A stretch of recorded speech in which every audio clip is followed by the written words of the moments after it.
त्वमेव सर्वो मम देव देवो पापहं पापकर्माणं पापात्मपापसंभो त्राहि मां कृपया देवं शरणागतवत्सलं।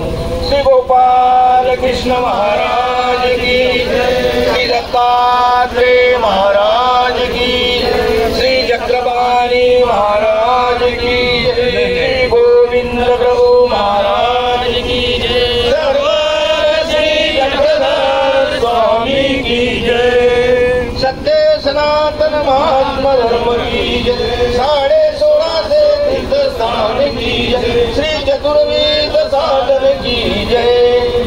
सर्व आचार्य गणांचं या ठिकाणी स्वागत आहे। सर्व आचार्यगण गुरुजनांचा या पदयात्रेला शुभचिंतन पर आशीर्वाद आहे। आपल्या उपस्थितीत या ठिकाणी देवाला गंधाक्षता विळावसर झालेला आहे। आता थोड्याच वेळात पदयात्रेला शुभारंभ होत आहे आणि आपण सर्व पदयात्रेंना विनंती आहे की आपण शिस्तबद्ध लाईननी चालायचं आहे।